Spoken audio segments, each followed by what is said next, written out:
Hello আমার প্রিয় ছাত্রছাত্রীরা, আশা করি তোমরা খুবই ভালো আছো। আজ আমি তোমাদের সামনে একটি ভেরি ইম্পর্টেন্ট ভিডিও নিয়ে আসলাম। ক্লাস 10-এর যে তোমাদের রচনা থাকবে, এসে, যেটা ক্লাস 10-এর এসে, কিছু ইম্পর্টেন্ট এসে নিয়ে আসলাম।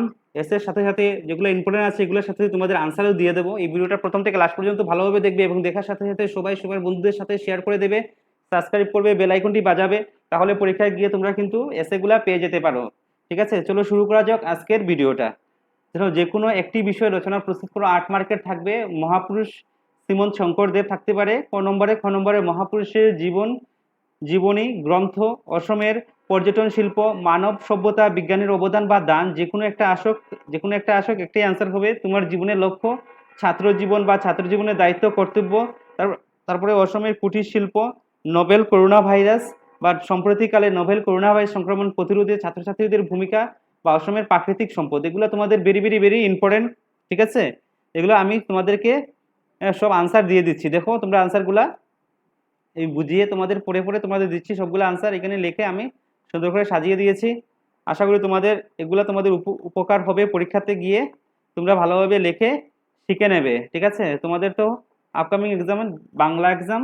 ঠিক আছে, প্রথম হলো মহাপুরুষ শ্রীমন্ত শঙ্করদেব। ঠিক আছে, প্রত্যেক দেশের জাতীয় জীবনে সামাজিক, ধার্মিক ও আত্মিক সংকটকালে পরিত্রাণ হিসাবে এক একজন ধর্মগুরু মহাপুরুষের আবির্ভাব ঘটে। পঞ্চদশ শতকে অসমীয়া জীবনে মহাপুরুষ শঙ্করদেবের আবির্ভাব এক অনিবার্য ঐতিহাসিক ঘটনা। অসমের জীবনে তাহার প্রভাব নবজাগরণ সূচনা করিয়াছিল। তাহার ধর্মের মূল কথা সমন্বয়বাদ ও সর্বমতবাদ। তিনি ছিলেন গৃহী সন্ন্যাসী। অসমীয়া সাহিত্যের তিনি হলেন ভিত্তি স্থাপিতা। তাহার পূর্ণ জীবনে সর্বতোমুখী প্রভাবে সমকালীন ধর্মচেতনা, শিক্ষা, সাহিত্য যাবতীয় বিভেদের কবল হইতে মুক্তি লাভ করিয়া অসমীয়া জাতি সুস্থ সুন্দর মানবতাবাদী আদর্শ অনুপ্রাণিত হয়। শ্রীমন্ত শঙ্করদেবের প্রভাবে অসমীয়া ধর্ম, দর্শ ও সাহিত্য নব প্রাণ শক্তিকে পুষ্পিত হইয়া ওঠে। শ্রীমন্ত শঙ্করদেব অহোম রাজ্যের নওগাঁয়ের অন্তর্গত আলিপুখুরি গ্রামের অনুমানিক 1449 খ্রিস্টাব্দে জন্মগ্রহণ করেন। তাহার পিতার নাম ছিল কুসুম্বর এবং জননী ছিলেন সত্যঞ্জা। শৈশবে মাতা ও পিতাকে হারাইয়া শঙ্করদেব তাহার পিতামহী খেরুসুতি আই কর্তৃক লালিত পালিত হন। দৈহিক সৌন্দর্য ও বীরবত্তার জন্য শঙ্করদেব বড়ই খ্যাতি লাভ করিয়াছিল। বাল্যকালে শঙ্কর বিদ্যা চর্চায় বড়ই অনাগ্রহ ছিল। পরে অনেক চেষ্টায় শঙ্করদেব সেই যুগের অন্যতম পণ্ডিত মহেন্দ্র কন্দলির পাঠশালায় ভর্তি হন। ক্রমে তাহার স্বভাবের পরিবর্তন ঘটে। অল্পকালের মধ্যেই বিদ্যা চর্চায় তিনি অসাধারণ মেধার পরিচয় দেন। তারপরে দেখো, বালক শঙ্করদেব 8 পংক্তির একটি ঐশ্বরস্তুত রচনা করিয়া সকলের বিস্মিত করিয়া দেন। শ্রী গুরু মহেন্দ্র কন্দলি তাহার অসাধারণ ছাত্রটিকে দেব উপাধিতে ভূষিত করেন। এইভাবেই শঙ্করদেব হইয়াছিলেন শঙ্করদেব। ঠিক আছে, তাহার জীবন পরিবর্তিত অধ্যায় হইল একনিষ্ঠ আত্মাসাধন ও বিদ্যাচর্চার ইতিহাস। বিভিন্ন শাস্ত্রচর্চা ও ধর্ম সাধন করিয়া শঙ্করদেব এই সিদ্ধান্তে উপনীত হন যে ঈশ্বর নিরাকার, সর্বব্যাপী ও অব্যক্ত। শ্রীকৃষ্ণ স্বয়ং ভগবান। জ্ঞান মিশ্রিতি ভক্তি অবলম্বনে করিয়া শ্রীকৃষ্ণের কৃপা লাভ করা যায়। কেবল নাম সংকীর্তন হইল শ্রী শঙ্করদেবের পবিত্র একশরণ নাম ধর্ম, মহাপুরুষিয়া ধর্ম বা নববৈষ্ণব ধর্ম। এই ধর্মদর্শ হইল সমন্বয়বাদী, সর্বমানবিক, অস্পৃশ্যতা, জাতিভেদ, জীবহিংসা অবশ্য বর্জনীয়। তাহার ধর্ম পলক্ষীর সার কথা হইল কুকুর চণ্ডাল, গর্ধ গর্ধভরা আত্মরাম জনিয়া শাবক পরি করিব প্রণাম। প্রকৃতপক্ষে শঙ্করদেব ছিলেন অনাসক্ত গৃহী, শুধু ধর্মজীবনের পরিত্রায়ী নহে, তিনি অসমীয়া সাহিত্যের ভিত্তি স্থাপিতা রূপে তিনি স্মরণীয়। তাহার রচিত বরগী অসমের সমাজের জীবনে মঙ্গল সঙ্গীত হিসাবে গৃহীত হইয়াছে। শঙ্করদেব 1569 খ্রিস্টাব্দে মরদেহ ত্যাগ করিয়া স্বর্গধর্মে প্রস্তাব করেন। অসমীয়া জনজীবন ধর্মীয়, সামাজিক, সাংস্কৃতিক মূলে শঙ্করদেবের অবদান সর্বাধিক। শঙ্কর অসমের জাতি জীবনে এক নবজাগরণের সূত্রপাত ঘটাইয়া সম্বন সাধন করিয়াছেন। তারপরে মহাপুরুষ জীবনী গ্রন্থ পাঠের সার্থকতা, ঠিক আছে, এটা তোমরা পড়বে। মহাপুরুষ জীবন সম্পর্কে জীবনী গ্রন্থ রচিত হয়। জীবনের বিভিন্ন ক্ষেত্রে যারা প্রতিকূল অবস্থা থেকে সফল অর্জন করেছেন তাদের জীবন কথা, জীবন গ্রন্থি পাঠ করলে সুফল পাওয়া যায়। জীবনের নানা পথ নির্দেশক জীবন গ্রন্থি থাকে। মনীষী মহাপুরুষের জীবন গ্রন্থ যেন মহাকাব্য। এতে মহাপুরুষের জীবন সংগ্রামের ইতিহাস, জীবন দর্শন, সকল সমাজে পরিচয় পাওয়া যায়। জীবন গ্রন্থ স্মরণের নমস্য ব্যক্তি জীবনের তথ্য সংকলন। জীবন গ্রন্থ পাঠের উপযোগিতা বহুমুখী। জীবন গ্রন্থ পাঠের বিভিন্ন প্রয়োজন সাধন করে জীবনী পাঠের বিচারশীলতা ও আনন্দ পাওয়া যায়। মহাপুরুষদের কর্তৃক উজ্জ্বল আদর্শ আমাদের প্রেরণা দেয়। তার চিত্রের মাহাত্ম্য আমাদের শিক্ষা দান করে।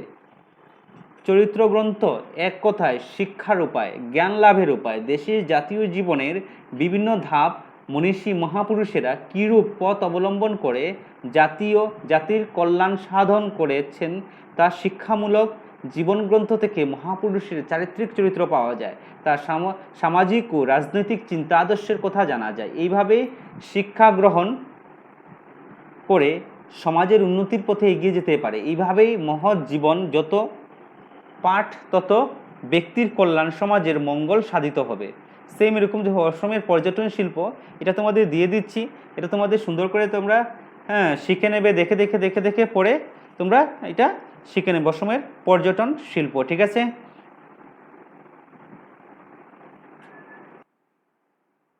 তারপরে দেখো বিজ্ঞানের উপরে একটা দিয়েছি, বিজ্ঞানের উপরে যে কোনো একটা শিখলেই হবে।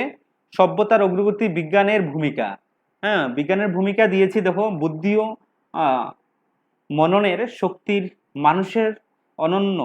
মানুষ যাবতীয় অগ্রণন প্রাণীকে অতিক্রম করিয়া তাহাদের বুদ্ধি প্রাচুর্য, দেহবস্থা পশুর সংকীর্ণ স্থাবিত জীবনের যাপন অভিশাপ হইতে মুক্তি দিয়াছে।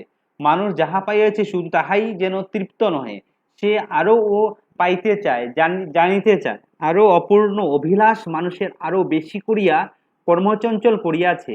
ক্রমে ক্রমে মানুষ প্রকৃতি দাসত্ব মুক্তি হইয়া তাহাদের জীবন নির্বাহ প্রতি উপকরণ তাহার জ্ঞান বুদ্ধি বলে সংগ্রহ করিয়া প্রকৃতি সর্বাঙ্গে নিজে শ্রেষ্ঠা স্বাক্ষর করিয়াছে। মানুষ কর্ম ধারণ সভ্যতা রথচক্র কি জীবনের মানব জীবনের অবদান রূপে সভ্যতা চিহ্নিত করিয়াছে। এরকম ভাবে তোমরা পুরাটা কিন্তু পড়ে পড়ে পড়ে পড়ে শিখে নেবে, ঠিক আছে।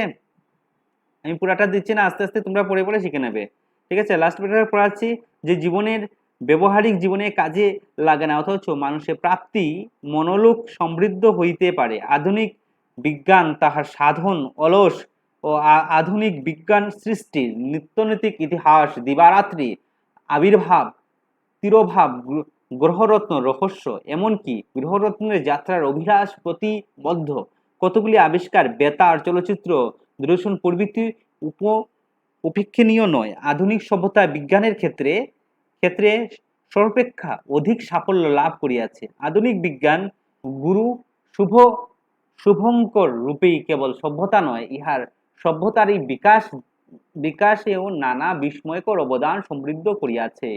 তোমার জীবনের লক্ষ্যে very very very very important, তোমার জীবনে লক্ষ্য ভালোভাবে পড়বে কিন্তু। সূচনা, জীবনের সাফল্য লাভের জন্য সকল মানুষই স্বপ্ন থাকা প্রয়োজন। কেবল স্বপ্ন থাকলেই চলিবে না, তাহার সাহিত্য নির্দিষ্ট লক্ষ্য থাকা উচিত। মহাসামুদ্রিক নাবিক লক্ষ্য স্থির রেখে বলিয়া অকাল সমুদ্রে ঘুরিয়া মরে না, জীবনের লক্ষ্যকে সফল করিবার পথে বিভিন্ন প্রতিকূল পরিস্থিতির সম্মুখীন হইতে, কিন্তু তাহাতে বিচলিত না হইয়া জীবন তীরকে পৌঁছাইয়া দিতে হইবে। সেই লক্ষ্যের বন্দরে লক্ষ্য, আমার জীবনের একটি লক্ষ্য আছে, সেই লক্ষ্য হইতেছে একজন আদর্শ শিক্ষক হিসাবে সমাজে নিজেকে প্রতিষ্ঠা করা। বিভিন্ন স্টুডেন্টের বিভিন্ন লক্ষ্য হতে পারে, তোমরা বিভিন্ন জনের বিভিন্ন লক্ষ্যটা লিখে নেবে। আমাদের এইরূপ সংকল্প সকলকেই বিস্মিত।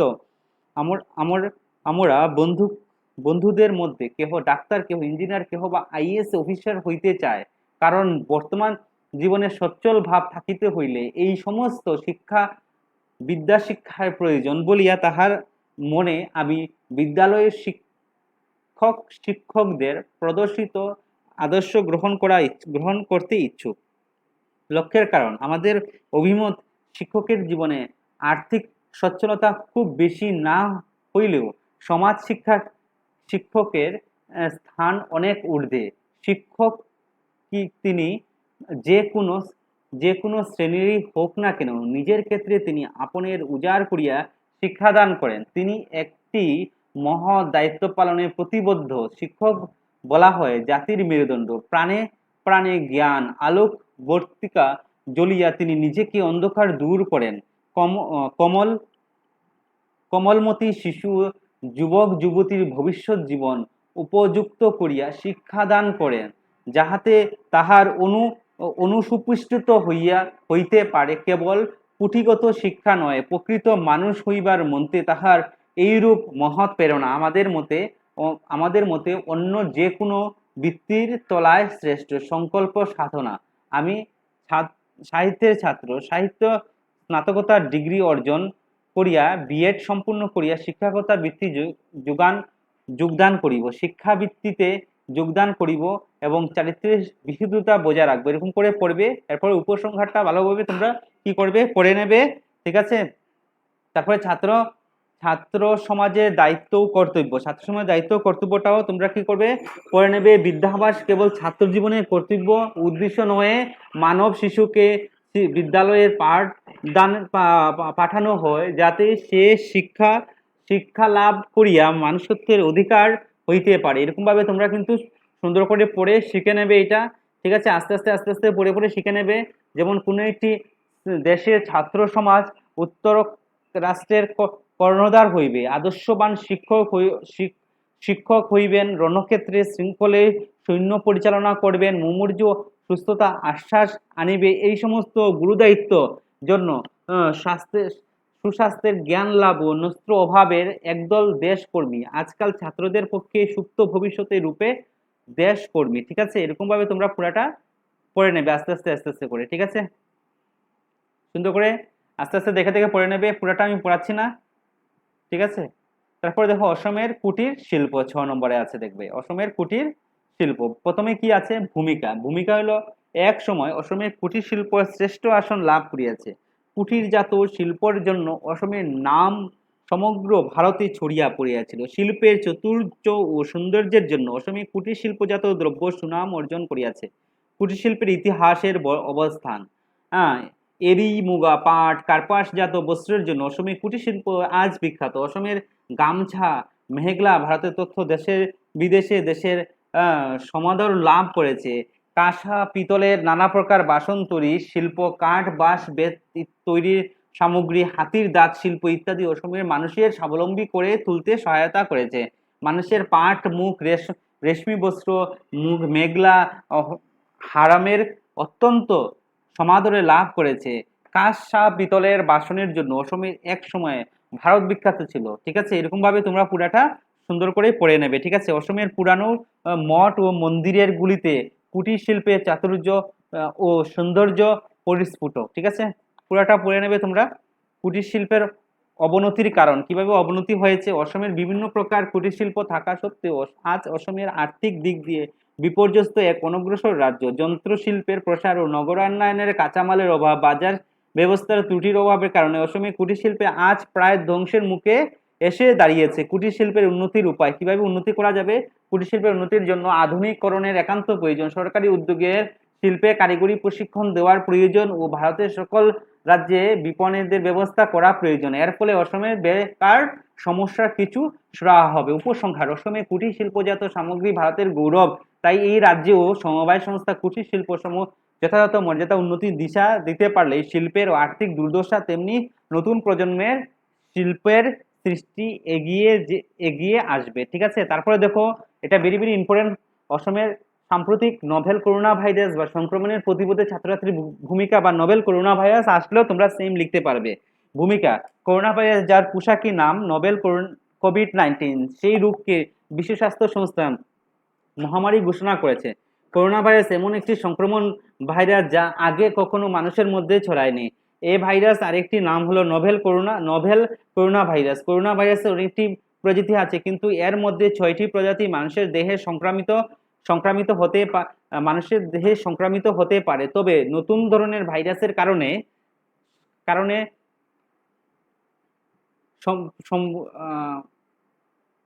বিভিন্ন নতুন ধরনের সংক্রমণের কারণে ভারতে বিভিন্ন ধরনের সংক্রমণ হয়েছে। ঠিক আছে, কারণে সেই সংক্রমণের সংখ্যা এখন থেকে হবে 7 কোটি। তবে নতুন ধরনের ভাইরাসের কারণে সেই সংক্রমণের সংখ্যা হবে 60টি। রোগের লক্ষণ: রেসপিরেটরি লক্ষণ ছাড়াও জ্বর, কাশি, শ্বাস প্রশ্বাসের সমস্যা এই মূলত প্রধান লক্ষ্য। এটি ফুসফুসের আক্রমণ করে। সাধারণত শুষ্ক কাশি ও জ্বরের মাধ্যমেই শুরু হয় উপসর্গ, পরে শ্বাস প্রশ্বাসের সমস্যা দেখা দেয়। সাধারণত রোগের উপসর্গগুলি প্রকাশ পেতে প্রায় 5 দিন সময় নেয়। বিশ্ব স্বাস্থ্য সংস্থা বলেছেন ভাইরাসটি ইনফেকশন পিরিয়ডিক 14 দিন পর্যন্ত স্থায়ী থাকে, তবে কিছু কিছু গবেষকের মতে স্থায়ী 24 দিন পর্যন্ত থাকতে পারে। সংক্রমণের যেভাবে ছড়ায়: এই ভাইরাস আক্রমণের ব্যক্তি থেকে ব্যক্তির দেহে হাঁচি বা কাশির মাধ্যমে ছড়াতে পারে।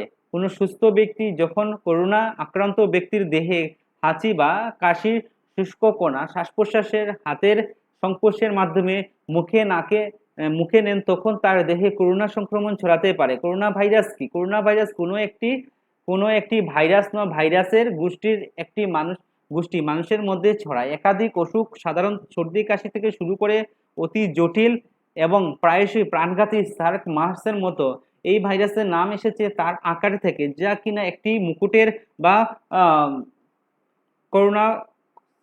করোনার মতো, যেটি কেন্দ্র করে প্রসারিত হয় অসংখ্য বাহু। এই ভাইরাসের উৎসস্থল চীনের উহানের অবৈধ বন্যপ্রাণী বাজার থেকে। সংক্রমণের ভয়াবহতা: বিশ্বের স্বাস্থ্য সংস্থা হুয়ের নোভেল করোনা ভাইরাসকে প্রকোপে উদ্ভব হওয়ার পরিস্থিতিকে প্যান্ডেমিক বা অতিমারি হিসাবে ঘোষণা করেছে। ভারতে দ্রুত হারে করোনা সংক্রান্ত বাড়ছে। এখন পর্যন্ত ভারতের মোট আক্রান্ত সংখ্যা 4.3 কোটি জন এবং এর মধ্যে মৃত্যুবরণ করেছে 5.76 জন। সংক্রমণ প্রতিরোধে ছাত্রছাত্রীদের ভূমিকা: নোভেল করোনা ভাইরাস একটি ছোঁয়াচে রোগ। এই সংক্রমণের প্রতিরোধে ছাত্রছাত্রীদের বিশেষ ভূমিকা পালন করতে পারে। বিশেষ কিছু সতর্কতা অবলম্বন করে এই ভাইরাসের সংক্রমণ ছড়িয়ে পড়তে গতিরোধ করা সম্ভব। হাত সর্বদা পরিচ্ছন্ন রাখতে চেষ্টা করতে হবে। নির্দিষ্ট সময়ে পরপর সাবান দিয়ে ভালোভাবে হাত ধুতে বা হ্যান্ড স্যানিটাইজার ব্যবহার করতে হবে। হাঁচি কাশি হলে নাক দিয়ে সর্দির জল পড়লে মুখে মাস্ক পরতে হবে। সারা দিন যথাসম্ভব নাকে মুখে হাত দেওয়া এড়িয়ে চলতে হবে। সর্দি কাশি বা জ্বরে এমন লোকজন থেকে অত্যন্ত 1 মিটার দূরত্ব বজায় রাখতে হবে। অসুস্থ পশু পাখি থেকে দূরে থাকতে হবে। হাঁচি বা কাশির সময় টিস্যু পেপার ব্যবহার করার পর এই টিস্যু পেপার বা যেখানে সেখানে না ফেলে নির্দিষ্ট ঢাকনা দেওয়া ডাস্টবিনে ফেলতে হবে। খাবার রান্নার সময় খেয়াল রাখতে হবে তাতে সুসিদ্ধ হয়। ঠিক আছে, ভিড় থেকে দূরে থাকতে হবে। যে কোনো সামাজিক অনুষ্ঠানে লোকজন জমায়েত বন্ধ রাখতে হবে। সম্ভব হলে বাড়ি থেকে অফিসের কাজ করতে হবে। সবসময় সামাজিক দূরত্ব বজায় রাখতে হবে। ঘর থেকে বাইরে বেরোয়ার সময় নাক মুখ ঢাকার জন্য মাস্ক ব্যবহার করতে হবে। কেউ কোনো কারণে কোভিড-19 আক্রান্ত রোগীর সংস্পর্শে এসে জানতে পারলে বা কোনো উপসর্গ না থাকলেও 14 দিন পর্যন্ত তার বা অন্যদের থেকে আলাদা থাকতে হবে। একেই বলে সেলফ কোয়ারেন্টাইন। করোনা অভ্যর্থনা করার সময় সতর্ক কাউকে অভ্যর্থনা করার সময় অবলম্বন সতর্কতা অবলম্বন করতে হবে। কারোর সঙ্গে হাত মেলানো বা কোলাকুলি না করে নমস্কার করে অভিবাদন জানাতে হবে। উপসংহার: করোনা ভাইরাস সংক্রমণ থেকে মুক্তি পাওয়ার জন্য সামাজিক দূরত্ব বজায় রাখতে হবে, সামাজিক এবং নিজেকে সচেতন রাখতে হবে, কুসংস্কার কান না দিয়ে জ্বর সর্দি কাশি হলে ডাক্তারের শরণাপন্ন হতে হবে। এইভাবে আমরা নোবেল করোনা ভাইরাস থেকে ভয়াবহ থেকে মুক্তি পেতে পারবো। তাছাড়া করোনা ভাইরাসে মুক্তি পেতে হলে সবাইকে ভ্যাকসিনেশন করতে হবে।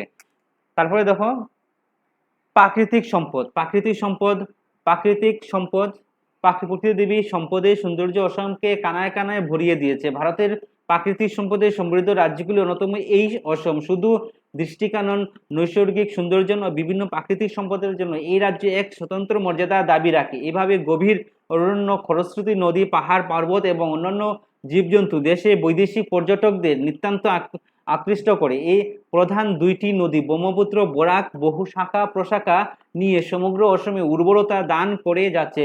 ভূগর্ভের অতল এখনো বহু সম্পদ লুকিয়ে রয়েছে বলে অনুমান। বন ধ্বংসের ফলে যদিও বৃষ্টিপাত পরিমাণ খানিকখানি ঘাটতি, তথাপি মৌসুমী বায়ু অসমে যথেষ্ট বর্ষা সিক্ত করে রাখে। এইসব কিছু সম্বন্ধে অসমে প্রাকৃতিক সম্পদে এক আকার বলা হয়। তবে প্রাকৃতিক সম্পদ বলতে প্রকৃতিজাত সম্পদকেই বোঝায়। এই আবার বনজ, প্রাণজ, স্থানজ ইত্যাদি শ্রেণীকে বিভক্ত। কৃষিজাত সম্পদ প্রাকৃতিক সম্পদেরই অঙ্গ। এ রাজ্যে অরণ্য সম্পদ অতুলনীয়। এখানকার সমল বনানী থেকে কাঠ ও ভেষজ উভয় প্রচুর পরিমাণ সংগ্রহ করা যায়। অসমে বনজঙ্গল মূল্যবান কাঠের যেমন শাল, সেগুন, জাম, সুন্দরী প্রভৃতি প্রধান। এ রাজ্যে অন্য বাঁশ বেত উৎপাদনের অগ্রগণ্য। অন্যান্য বনজ সম্পদের মধ্যে শিমুল, তুলা ও লক্ষ্য উল্লেখযোগ্য। খনিজ সম্পদের অসম সমৃদ্ধশালী। কয়লা, পেট্রোল, কেরোসিন এখানে প্রধান খনিজ সম্পদ। ডিব্রুগড়, নাহারকাটিয়া ও মরানে তেলের খনি আছে। অসমে লিজে, এরপর এলো বরগালাই, টিপং প্রভৃতি স্থানে কয়লা খনি আছে। এছাড়া অসমে